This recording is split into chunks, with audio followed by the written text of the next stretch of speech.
వృషభ రాశి వారికి ఈ వార ఫలితాలు ఎప్పటి నుంచి అంటే 14/1/2024 నుండి 20/1/2024 వరకు గోచారం ఎలా ఉంది, ఏ రాశుల్లో ఏ గ్రహాలు ఉన్నాయి, వాటి ఫలితాలు ఏ విధంగా ఉంటాయనేది తెలుసుకునేటువంటి ప్రయత్నం చేద్దాము. ఇప్పుడు ప్రస్తుతం మనం వృషభ రాశి గురించి చెప్పుకుంటున్నాము. వృషభ రాశి వారికి కేతువు 5వ స్థానంలో కేతువు ఉన్నారు. ఆ కేతువు 5వ స్థానంలో ఉండడం వల్ల మంచి ఫలితాలు ఉండవు. కాస్త భక్తి శ్రద్ధలు కూడా తగ్గుతూ ఉంటాయి. మళ్ళీ వచ్చేసుకుందామని పూజ లేకపోతే రేపు చేద్దామని అన్నట్టుగా ఉంటుంది కాస్త. అట్లాగే మనకి శుక్రుడు 7వ స్థానంలో ఉన్నారు. ఆ శుక్రుడు 7వ స్థానంలో ఉండడం వల్ల కాస్త సుఫలితాలు ఏర్పడతాయి. అంచేత ఆయన మనకి భోగాలవి అంటే భోగానికి ఎక్కువ విలువ ఇస్తారు, ఈ పూజకి అనేటువంటి దాన్ని తక్కువ ఇస్తారు. అంచేత శుక్రుడు 7వ స్థానంలో కాస్త సుఫలితాలు ఇస్తారు. ఇక పోయినట్టయితే వృషభ రాశి వారికి ఇక్కడ మీకు రవి, కుజ, బుధులు వదిలిపెట్టండి. రవి, కుజుల కనుక తీసుకున్నట్టయితే బుధుడు కూడా అక్కడే ఉన్నారు, కానీ అష్టమ స్థానంలో బుధుడు మనకి గోచారీత్యా మంచి ఫలితాలు ఇస్తారు. రవి, కుజులు మాత్రము 8వ స్థానంలో మంచి ఫలితాలు ఇవ్వజాలరు, సుఫలితాలు ఇవ్వజాలరు. అయితే ఈ రవి ఎట్లా అంటే 15వ తారీఖు, ఇది 14 నుంచి మనం మొదలుపెట్టి చెప్పుకుంటున్నాము. 15వ తారీఖు ఒక్కరోజు మాత్రమే ఇక్కడ ఉంటారు.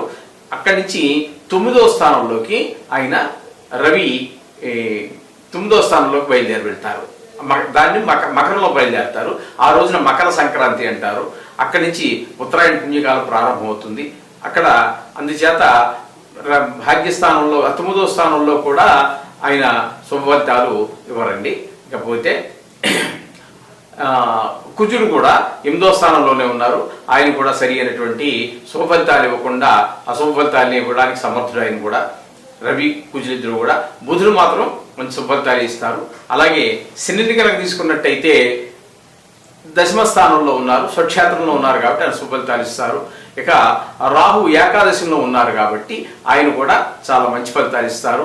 ఇక బుధుడు మనం చెప్పుకున్న బుధుడు 8వ స్థానంలోనే ఉన్నారు, ఆయన కూడా మంచి ఫలితాలు. ఇక్కడ మీకు ఈ వృషభ రాశి వారికి కనుక తీసుకున్నట్టయితే 4 గ్రహాలు మంచి స్థానంలో ఉన్నాయి. అందులో 2 గ్రహాలు కొంచెం మంచి శని, శుక్ర గ్రహాలు కొంచెం బుధుడు, ఈ రాహు కొంచెం దీర్ఘకాలంగా, రాహు శని కొంచెం ఈ వారం కంప్లీట్గా అక్కడి నుంచి ఏ మార్పులు ఉండవు కాబట్టి శుభ ఫలితాలు ఇస్తారు వాళ్ళిద్దరు, నలుగురు కూడా. ఇక అశుభ ఫలితాలు ఇవన్నీ ఇస్తూ ఉంటారు. ఈ అశుభ ఫలితాల వల్ల మనకు కలిగే ఫలితం ఏంటంటే రవి 8వ స్థానంలో ఉండటం వల్ల అది కొంచెం ఆయన 9వ స్థానంలోకి వెళ్ళినప్పటికీ కూడా అంత మంచి ఫలితాలు వచ్చేటువంటి అవకాశం అయితే ఏమీ లేదండి అక్కడ. ఇకపోతే కుజుడు మనకి 8వ స్థానంలో ఉన్నారు. 8వ స్థానంలో ఉండటం వల్ల గాయాలు అయ్యేటటువంటి అవకాశము, ఏమైనా దెబ్బలు అయ్యేటటువంటి అవకాశము, డ్రైవింగ్ చేసేటప్పుడు కావచ్చు, లేకపోతే నడిచేటప్పుడు రాయి మెట్టు జారి ఇట్లా ఏదైనా జారి అవకాశం కూడా లేకపోలేదు. అలాగే ఇక గురువు గారిని తీసుకున్నట్టయితే ఆయన 10వ స్థానంలో ఉన్నారు. 10వ స్థానంలో కూడా ఆయన కూడా మంచి ఫలితాలు ఏమి ఉంటారండి. కొంచెము ఆర్థికంగా కొంచెము రావాల్సిన డబ్బులు చేతికి అందకపోవటం లాంటి చిన్న చిన్న సమస్యలు ఉంటాయి. ఇక పోయినట్టయితే మిగతా చంద్రుడి గురించి మనం ఇందులో చెప్పుకునేటటువంటిది ఏమీ లేదు. అందుచేత ఈ 4 గ్రహాలు మంచిగా ఉన్నాయి, 4 గ్రహాలు కొంచెం అశుభ ఫలితాన్ని ఇచ్చేటువంటి అవకాశం ఉన్నది. ఈ విధంగా అయినటువంటి ఫలితాలని ఇవ్వడానికి అందుచేత వృత్తి వ్యాపారాల్లో బుధుడు సహకరిస్తాడు. ఆరోగ్యం, ఉద్యోగాలలో మీకు శని సహకరిస్తాడు. 7వ స్థానంలో ఉన్నటువంటి శుక్రుడు కూడా మీకు భోగాలు బాగానే ఉంటాయి, దాని గురించి ఫలితం ఏం బాధపడక్కర్లేదు. ఇక రాహు కూడా ఒక స్థిమితమైనటువంటి మనసుని రకరకాలుగా పోనివ్వడు, కాస్త కుదురుగానే మీ ఆలోచన మీరు చక్కగా అమలు చేసుకునేటువంటి అవకాశమే ఉంటుందండి. ఈ వారం ఈ విధమైనటువంటి ఫలితాలు ఈ గోచారం వల్ల మనకి ఈ వృషభ రాశి వారికి కలుగుతాయి. మీరు ముందు నుంచి చెప్పుకుంటున్నట్టుగానే ఈ నవగ్రహాల యొక్క మంత్రాలు లేదా శ్లోకాలు వాటిని తప్పకుండా మీరు చేసుకోండి. వాటి యొక్క అశుభ గ్రహాల యొక్క ప్రభావం తగ్గుతుంది. శుభ ఫలితాలు ఇచ్చేటటువంటి గ్రహాల యొక్క శక్తి మరింత పెరుగుతుంది, ద్విగుణీకృతం అవుతుంది. అందుచేత ఏవి కంగారు పడక్కర్లేదండి. వీళ్ళని బట్టి 1-2 సార్లు చూసుకోండి, చేసుకోండి. స్నానం చేసినప్పుడు ఒకవేళ ఇంటి దగ్గరలో కూడా ఉన్నట్టయితే వెళ్ళి రండి అవకాశాన్ని బట్టి. లేకపోయినా మీరు వెళ్ళలేకపోయినా బాధపడక్కర్లేదని ఇంటి దగ్గర చేసుకోండి, అన్ని శుభాలు జరుగుతాయి. శుభం పూజ. జనవరి నెల 14/1/2024 నుండి 20/1/2024 వరకు వార ఫలితాలు ఇప్పుడు మనం గ్రహగమనాన్ని బట్టి ఎలా ఉన్నాయో ఫలితాలు ఎలా ఉంటాయి ఈ వారం రోజుల్లో అనేటిది ఒక విశ్లేషణ చేసుకుందామండి, తెలుసుకునే ప్రయత్నం చేద్దాము. ఇక్కడ మనకి చూసినట్టయితే వీరికి మిథున రాశి వారికి ఈ వార ఫలితాలు అంత చక్కగా కనిపించటం లేదు, కొంచెం గడ్డుకాలంగానే చెప్పాలి ఈ వారం రోజులు మాత్రం. దాని గురించి కంగారు పడక్కర్లేదండి, తర్వాత చెప్తాం. ఇది ఈ గోచారం అనేది జాతకంలో ఒక భాగం మాత్రమే, అందుచేత మీకు కొంత భాగం మాత్రమే ఫలితాలు ఉంటాయి. మొత్తం జాతకంలో అయితే పూర్తి ఫలితాలు వస్తూ ఉంటాయి. ఈ మిథున రాశి వారికి చతుర్థంలో కేతు ఉన్నారండి. చతుర్థంలో కేతు శుభ ఫలితాన్ని ఇవ్వజాలరు. అట్లాగే షష్టమంలో శుక్రుడు ఉన్నారు. షష్టమంలో శుక్రుడు కూడా మనకి శుభ ఫలితాలు ఇవ్వరండి. ఇక సప్తమంలోకి వచ్చినట్టయితే రవి, కుజ, బుధ 3 గ్రహాలు ఉన్నాయి. అయితే ఈ సప్తమంలో ఉన్నటువంటి రవి 14 కదా అనుకున్నాం, నెక్స్ట్ డేనే 15వ తారీఖున మకరంలోకి ప్రవేశిస్తారు. మకరంలో ప్రవేశించడం ద్వారా అష్టమంలోకి వెళ్తారు. అష్టమంలో కూడా ఆయన శుభ ఫలితాలు ఏమి ఇవ్వరు. ఇకపోతే కుజుడు కూడా అంతే, సప్తమంలో ఉన్నారు. ఇప్పుడు సప్తమంలో ఉండటం వల్ల కుజుడు మంచి ఫలితాలు అయితే ఆయన దగ్గర నుంచి మనం ఆశించక్కర్లేదు.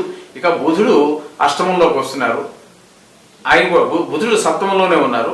సప్తమంలో బుధుడు కూడా మనకి శుభ ఫలితాలు ఇవ్వరండి. నిజంగా చెప్పాలి అంటే ఇక్కడ 9వ స్థానంలో శని ఒక్కరున్నారండి. ఆ 9వ స్థానంలో ఉన్నటువంటి శని కూడా స్వక్షేత్రంలో ఉన్నారు కాబట్టి కాస్త పర్వాలేదు, కానీ మిగతా వాటికంటే స్వక్షేత్రం కాబట్టి. లేదంటే నిజానికి 9లో శని భగవానుడు కూడా మంచి శుభ ఫలితాలు ఇవ్వజాలరండి. ఇక మీకు ఖచ్చితంగా మంచి ఫలితాలు ఇచ్చేటటువంటిది ఏంటంటే 11వ స్థానంలో ఉన్నటువంటి గురువు మాత్రం మీకు శుభ ఫలితాలు ఇస్తారు. ఇక 10వ స్థానంలో ఉన్నటువంటి రాహు కూడా మీకు మంచి ఫలితాలు ఇచ్చే అవకాశం లేదండి. కేవలం ఈ మనం చెప్పుకుంటున్నటువంటి ఈ 8 గ్రహాల్లో చంద్రుని వదిలిపెట్టండి, ఆయన 2 రోజులకు ఒకసారి రాశి మారుతూ ఉంటారు కాబట్టి ఇక మీకు ఖచ్చితంగా మంచి ఫలితాలు ఇచ్చేటటువంటి గ్రహం ఒక్క గురువే, ఏకాదశిలో ఉన్నారు కాబట్టి. ఇకపోతే శని భగవానుడు 9వ స్థానంలో స్వక్షేత్రంలో ఉన్నారు కాబట్టి కాస్త శుభ అశుభ ఫలితాలు 2 ఇచ్చేటువంటి అవకాశం ఉంది. మొత్తం మీద ఈ మిథున రాశి వారికి కాస్త గడ్డు కాలంగానే మనం చెప్పుకోవాలండి. ఎందుకంటే ఎక్కువ గ్రహాలు మనకి అనుకూలత తక్కువగా ఉంది, తక్కువ గ్రహాలే అనుకూలత బాగా ఉన్న కారణంగా ఈ గడ్డు కాలంగానే చేసుకోవాలి. మీరు ఆరోగ్య విషయంలో కానీ, ఒక గాయాలు తగిలించేటువంటి విషయాల్లో, డ్రైవింగ్ విషయాల్లో అట్లాంటి పరిస్థితుల్లో అక్కడ కానీ జాగ్రత్తగా ఉండాలి. అలాగే శుక్రుడు వల్ల కూడా మనకు వచ్చేటటువంటి శుభ ఫలితాలు ఏవైతే ఉన్నాయో అవేవి రావండి. కొంచెము మనం లగ్జరీకి కూడా కొంచెం దూరంగా ఉంటారు, మీరు ఉండాలి, ఉండి తీరుతారు. అలాగే బుధుడు వల్ల ఈ బుద్ధి కూడా వ్యాపారం కావచ్చు, ఏదైనా కావచ్చు, వ్యాపారం కావచ్చు లేదా ఉద్యోగం కావచ్చు, అక్కడ కూడా మెలకువగా జాగ్రత్తగా అందరితో ఆవేశపడకుండా కాస్త నిదానంగా మాట్లాడుతూ, ఎందుకంటే అక్కర్లేని గొడవలన్నీ వచ్చేటువంటి అవకాశం ఉంటుంది. అందుచేత మాటను కొంచెం కంట్రోల్లో పెట్టుకోండి. బుద్ధిని సరి అయినటువంటి ఆలోచనతో చేస్తూ మాట్లాడండి. మాట్లాడాక ఆలోచించద్దండి, ఆలోచించాక మాట్లాడుతూ ఉండండి. ఆ విధంగా ఇక పోతే శని భగవానుడు 9వ స్థానంలో ఉండడం కూడా శుభ ఫలితాలు అయితే, శుభ అశుభ ఫలితాలు 2 ఉంటాయి. దాని గురించి దాన్ని వదిలిపెట్టండి. ఇకపోతే రాహు మాత్రం మీకు దశమంలో ఉన్నారు. ఇది కూడా ఉద్యోగ విషయాల్లో బుధుడిని ఎలా అయితే మనం ఉద్యోగ కారకుడుగా చెప్పుకుంటామో, ఈయన దశమ స్థానంలో ఉండటం వల్ల కూడా, అంటే ఆ వృత్తి స్థానంలో ఉండటం కారణంగా ఆ విషయాల్లో మీరు వ్యాపారం కావచ్చు లేకపోతే ఉద్యోగం కావచ్చు అటువంటి దగ్గర అక్కడ కొంచెం జాగ్రత్తగా ఉండాల్సిందే. బుధుడు ఉన్నట్టుగానే మనం ఇందాక చెప్పుకున్నట్టుగానే అవే వాటిని మనం చెప్పుకోవాల్సి వస్తుంది. ఇక మీకు పరిపూర్ణంగా యోగించేటటువంటిది ఒక గురువు గ్రహం అండి. ఆ గురువు గ్రహం వల్ల మీకు సుఫలితాలన్నీ కలుగుతుంటాయి. మీరు చేసే ప్రతి పనిలోనూ కూడా ఖచ్చితంగా మీరు పిల్లల విషయంలో కానీ, భార్యతో మాట్లాడేటప్పుడు కానీ, భార్యతో కుటుంబ విషయాల్లో కానీ, లేకపోతే వ్యాపార విషయంలో కానీ, డ్రైవింగ్ విషయంలో కానీ, అన్ని విషయాల్లోనూ కూడా మీరు ఖచ్చితంగా ఆచితూచి మాట్లాడుతూ ఉండాలి. ఒక వారం రోజులు తర్వాత నుంచి కొన్ని ఫలితాలు మారేటటువంటి అవకాశం ఉంటుంది. నెక్స్ట్ వీక్ వచ్చినప్పుడు, తర్వాత వారం వచ్చినప్పుడు తర్వాత విషయాలు మనం మాట్లాడుకుందాం. ఈ వారంలో మాత్రం మిథున రాశి వారు చాలా జాగ్రత్తగా ఉండవలసినటువంటిది, మిగతా అన్ని రాశుల కంటే కూడా జాగ్రత్తగా ఉండవలసినటువంటి అవకాశం, ఉండవలసిన పరిస్థితి ఇక్కడ కనిపిస్తుంది. మనకి క్లియర్గా చాలా క్లారిటీగా కనిపిస్తుంది. అందుచేత ప్రతి విషయంలో కూడా తగిన జాగ్రత్తలు తీసుకోండి.